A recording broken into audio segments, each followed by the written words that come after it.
Los miomas al estudio Doppler tienen una vascularización circular en forma de anillo, ¿no? En la periferia, de algunos vasos en su interior, ¿no? En su porción central. Entonces acá tenemos las características ecográficas de un mioma, doctores. Es un nódulo hipoecogénico heterogéneo a nivel del miometrio, ¿no? Que produce una débil sombra acústica posterior. Entonces el mioma, como es una estructura sólida, atenúa bastante el sonido y el mioma suele producir una sombra acústica posterior, no tan nítida como un cálculo, pero una sombra acústica posterior un poco borrosa, un poco débil, ¿no? Los miomas también pueden llegar a calcificarse o llegar a tener áreas de necrosis. ¿Cómo se ven las áreas de necrosis en el mioma? Van a ser áreas quísticas en su interior. Por ejemplo, en este paciente que está en el corte transversal del útero, puedo ver que a nivel de la pared posterior del útero hay la presencia de una imagen hipoecogénica heterogénea que distorsiona o desplaza el contorno externo de la pared posterior de ese útero. ¿Qué tipo de mioma sería el de la imagen, doctores? Intramural, submucoso, subseroso, pediculado. ¿Qué tipo de mioma daría? Subseroso. Correcto, subseroso, porque parece que se quiere salir del útero y está deformando el contorno exterior del útero, ¿no? Eso también es un parámetro importante, doctores. Todo contorno exterior del útero que se encuentre desplazado en una de sus porciones debe hacernos pensar que puede existir un mioma en esa topografía.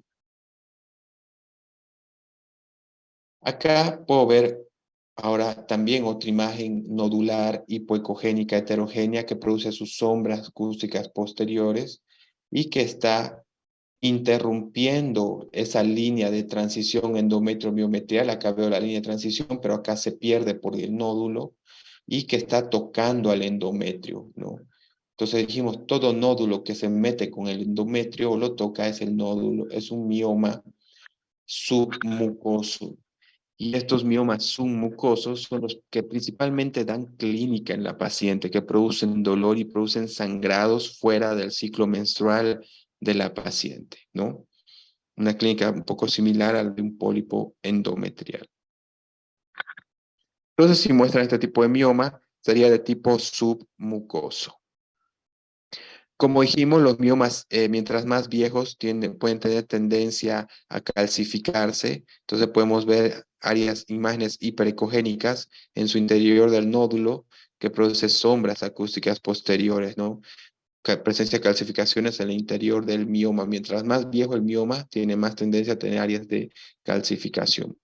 A veces el mioma tiene grandes áreas de calcificación, cosa que yo no puedo visualizar el nódulo, solo que en topografía del útero veo múltiples imágenes hiperecogénicas que hacen sombras acústicas que cubren o opacan la imagen del útero. Entonces, ahí pienso en un mioma con múltiples calcificaciones o calcificaciones de gran tamaño en su interior, ¿no? Estos miomas bien calcificados, la radiografía puede dar una imagen más clara de esas calcificaciones del nódulo, ¿no? Entonces, eso también tomar en cuenta, autores.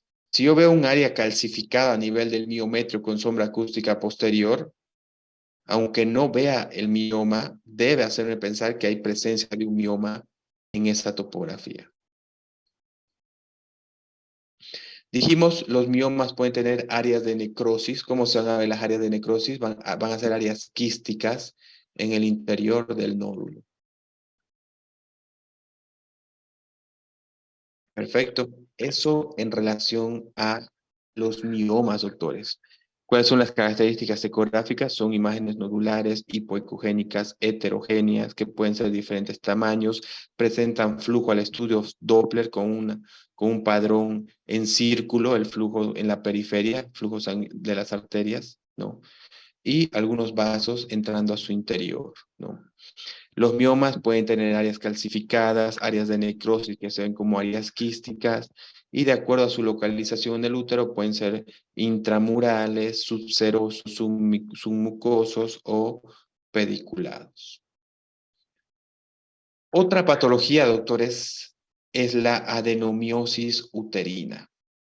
¿Qué es la adenomiosis? ¿Está correcto el audio, doctores, hasta el momento? Sí, ¿Qué es la adenomiosis uterina? Es la presencia de endometrio ectópico. Es cuando hay tejido endometrial fuera del endometrio.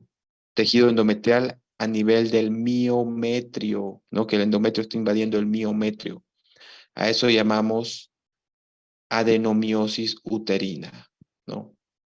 En cambio, la presencia de tejido endometrial fuera del útero es lo que llamamos endometriosis, ¿no?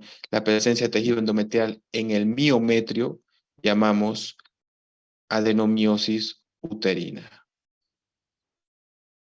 ¿Cuáles son las características de la adenomiosis uterina?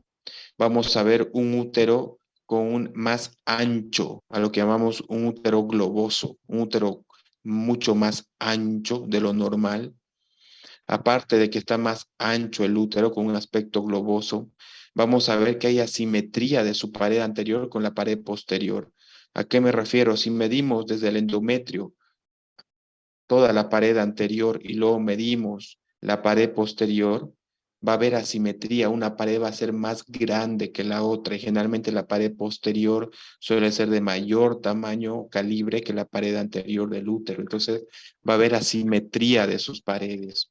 Luego podemos ver que ya no visualizo esa zona de transición endometrio-miometrial, ya que dijimos que una de las patologías que hace que se pierda su visualización de esa zona es la adenomiosis uterina.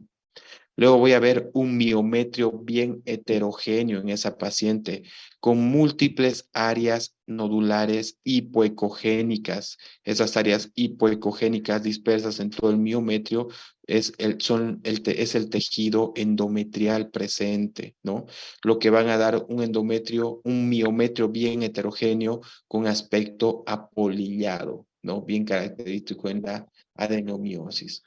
Y aunque no siempre son visibles, pero si vemos que esa paciente presenta quistes de pequeño tamaño a nivel del miometrio, quistes en miometrio es bien característico de adenomiosis uterina. Entonces, si yo veo que la paciente tiene presencia de quistes a nivel del miometrio, debo pensar en adenomiosis uterina. Otro signo es este signo que parece que están saliendo rayos de sol del útero, ¿no? Hay esa imagen lineal en forma de abanico que pueden ver acá, que parece imágenes de rayos de soles dispersos, traspasando al útero, ¿no? Igual es un signo característico de adenomiosis uterina, ¿no? Entonces, resumiendo, doctores, las características ecográficas de la adenomiosis uterina va a ser un útero más globoso, más ancho, que va a presentar asimetría de su pared anterior con su pared posterior. Se va a perder la visualización de la zona de transición endometrio-miometrial. Va a haber múltiples imágenes nodulares hipoecogénicas dispersas en todo el miometrio, haciendo que el miometrio esté súper heterogéneo con un aspecto apolillado. A esto se puede sumar la presencia de quistes a nivel del miometrio o esas imágenes lineales en formas de rayos de sol penetrando que sobrepasan o que traspasan al útero. Esas son características que nos sugieren que hay la presencia de adenomiosis uterina. Otra alteración que podemos encontrar frecuentemente en el campo de la ecografía ginecológica es la presencia de líquido en fondo de saco de Douglas. Dijimos que el fondo de saco de Douglas es la topografía de la pared posterior del útero. Acá puedo ver la presencia del líquido a nivel del fondo de saco de Douglas en pequeña cantidad. Acá veo el líquido en moderada cantidad llegando hasta el fondo uterino a nivel del fondo de saco de Douglas. Y acá hay un líquido en gran cantidad, ¿no? Que incluso traspasa o sobrepasa el fondo uterino y también a nivel del fondo de saco de Douglas. Entonces, es otra área que vamos a ir a examinar y vamos a decir que el fondo de saco de Douglas está libre o que tiene presencia de contenido líquido, ¿no? O alguna estructura en su interior. como dijimos, doctores, en la mujer, en la posmenopausia, Doctor, se volvió a cortar. Doctor, no se escucha nada.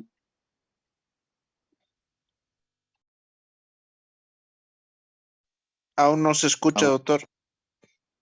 ¿ahora logran escucharme, doctores? Ahora sí, doctor. Perfecto. Como decíamos, realmente, ¿cuáles son las causas más frecuentes que pueden mandar una ecografía ginecológica a una mujer en la posmenopausia? Es cuando esa mujer ya no tiene periodos, ya no tiene ciclos menstruales, ¿no? Y si una mujer que ya está en la posmenopausia presenta un sangrado, ya no puede pensar que es es el periodo, ¿no? Entonces va al médico, se preocupa, va al ginecólogo. Y el ginecólogo obviamente sabe que si una mujer en la posmenopausia presenta un sangrado, entonces puede ser desde una causa muy normal ese sangrado en esa paciente en la posmenopausia, debido a qué? Debido a la atrofia del endometrio. Sabemos que la mujer en la posmenopausia va a tener una atrofia del útero, atrofia del endometrio y atrofia de los ovarios, que eso es algo fisiológico. Y muchas veces, en muchas pacientes, la atrofia de que está presentando el endometrio suele producir sangrado en la paciente, que va a ser algo totalmente normal y que no va a preocupar nada en esa paciente, ¿no? Ya que se va a deber a la atrofia endometrial ese sangrado. Pero ese sangrado también se puede ver, ¿no? Y en esa edad se piensa y se preocupa bastante el especialista que se pueda tratar de un cáncer endometrial, ¿no? Que bueno, eso es un mal pronóstico, uno de los principales cánceres que matan muchas mujeres, ¿no? En el mundo es el cáncer de endometrio, ¿no? Aparte el cáncer de mama, ¿no? Está el cáncer aparte del cáncer de mama, de ovario, el cáncer endometrial, ¿no? Entonces, doctor, es importante, miren, les planteo un caso clínico. Usted le manda a una paciente en la posmenopausia para que le realice una ecografía ginecológica. Esa paciente le refiere a usted y porque es de control o por qué le pidió la ecografía o ustedes ven en la solicitud por presentar sangrado, ¿no? Perfecto. Entonces ahí la tarea del ecografista es, bueno, acá el especialista me está pidiendo, en otras palabras, que tome gran importancia para estudiar el endometrio. En otras palabras, me está diciendo el especialista, ojo, quiero que veas qué pasa con ese endometrio. Necesito esa información, ¿no? Entonces, nosotros realizamos la ecografía ginecológica y dijimos, en una mujer en la posmenopausia, la espesura del endometrio no debe superar los 5 milímetros. Si esa paciente tuvo un sangrado, está en la posmenopausia, tuvo un sangrado y la ecografía vuelve con un endometrio menor a 5 milímetros, belleza, lo que se va a pensar que la causa de ese sangrado es por la atrofia endometrial y ningún problema para la paciente. Pero si la ecografía vuelve que el endometrio está espesado mayor a 5 milímetros, y aparte de eso, acá vemos un endometrio espesado, como pueden ver, y aparte de que el endometrio está espesado, ¿no? Que pueda tener áreas quísticas en su interior y que también presente flujo al estudio Doppler dentro del endometrio, ese es un signo de mal pronóstico para la paciente. El endometrio normal no debe presentar flujo al estudio Doppler. Y si yo veo una paciente en la posmenopausia con el endometrio pesado mayor a 5 milímetros, con presencia de flujo al estudio Doppler en su interior, no es un buen pronóstico de la paciente. La ecografía que vuelva con ese informe al especialista, el especialista va a abrir los ojos y va a decir, oh, señora, tenemos que hacer biopsia. Porque el hecho de que estemos ante un cáncer endometrial, la probabilidad es altísima en esa paciente, ¿no? Que tal vez es lo más seguro. Entonces, importante, doctores, cuando tengan esas pacientes, de darle esa importancia. Esa no es cualquier ecografía ginecológica, esa no es una ecografía de la cual va a decidir que esa paciente vaya a un procedimiento invasivo para estudiarla mejor o que va a hacer que no, que esté tranquila la paciente, que está todo normal y que es parte de lo que está haciendo la atrofia fisiológica en la posmenopausia. Entonces, fundamental tomar con mucha seriedad esa ecografía, ¿no? Eh, eso.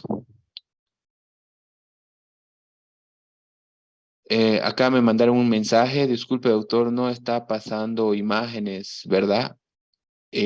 Doctores, ¿logran ver la imagen? Imagen de sea endometrial, sí. Ah, ya, perfecto, eso, correcto. Entonces, eso, doctores, tomar en cuenta.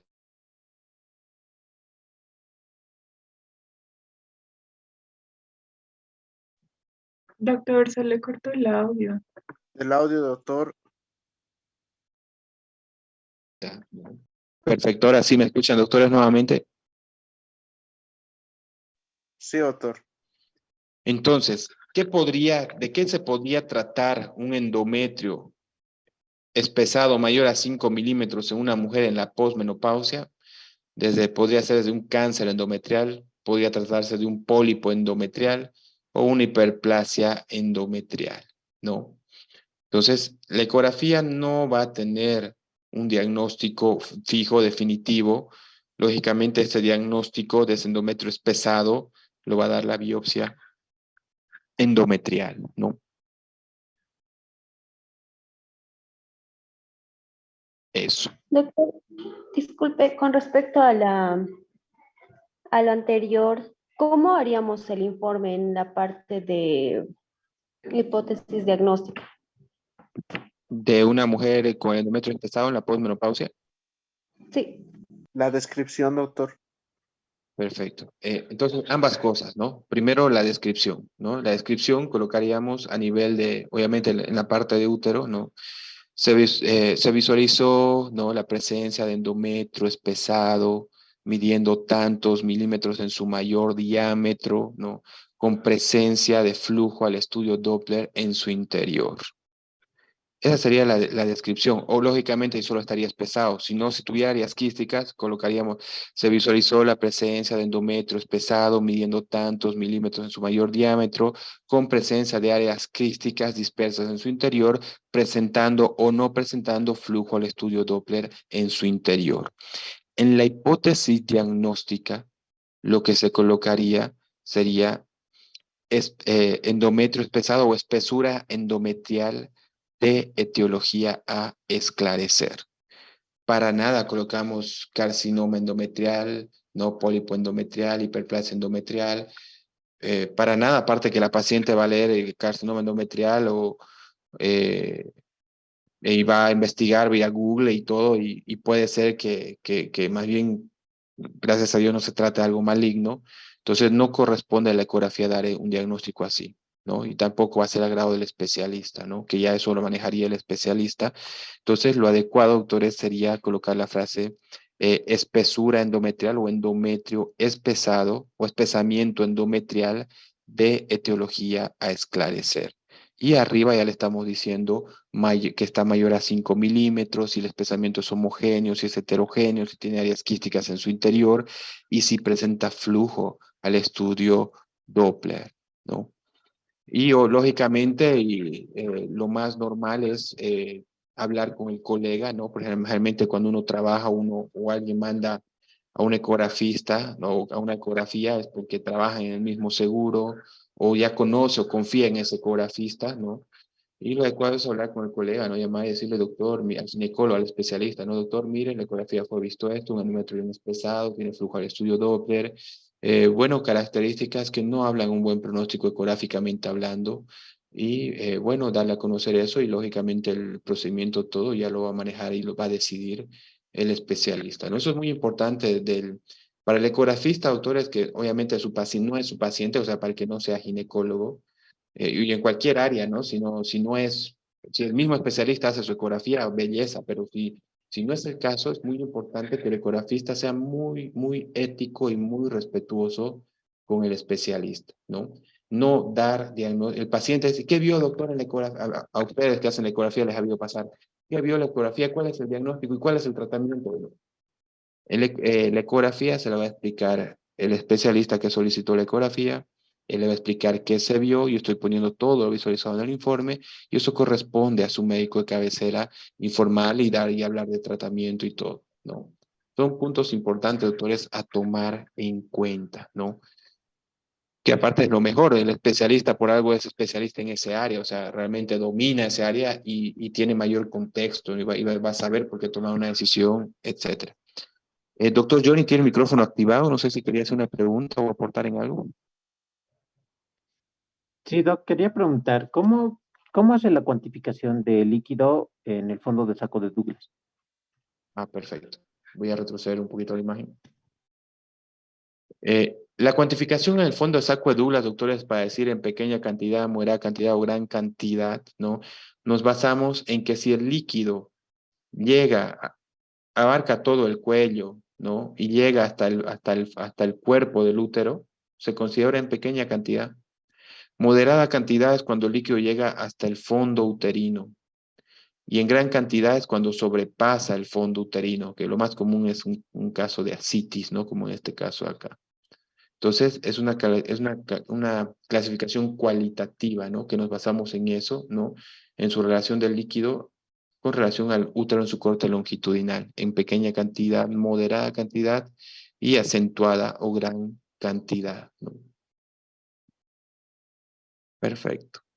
Entonces, doctores, Doctor, ¿sí? disculpe la pregunta, la interrupción. Le quería consultar una cosa. ¿En qué periodo del ciclo podemos más o menos deducir que es un síndrome de ovario poliquístico? O sea, me refiero a que, digamos, no sé, todavía no se da la reabsorción de los folículos y eso. Correcto, perfecto. Buena pregunta. En realidad, la etapa más adecuada para poder estudiar en la paciente es entre el tercer y quinto día, ¿no? De que inició el ciclo menstrual, ¿no? De preferencia el quinto día, ¿no? Que inició el ciclo menstrual. Esa es la etapa más recomendable para poder ver realmente la morfología del ovario y para ver si realmente no existe un quiste, ningún cuerpo lúteo, ningún folículo dominante. Entonces, entre el tercer y quinto día de iniciado el ciclo menstrual en la paciente, ¿no? Ese es el periodo más indicado. Gracias, doctor. Perfecto. Doctores, entonces acá como podemos ver ya estamos entrando a la parte de ecografía obstétrica. Vamos a ver la hora, voy a dejar de compartir porque estoy sin celular, voy a ver la hora en la computadora. Tengo las 20:40. Vamos a dar un pequeño receso, doctores, para ir a tomar un café, ir al sanitario. Yo necesito un café porque ya es igual estoy ya con el azúcar baja. Vamos a dar son las 20:40, no mucho.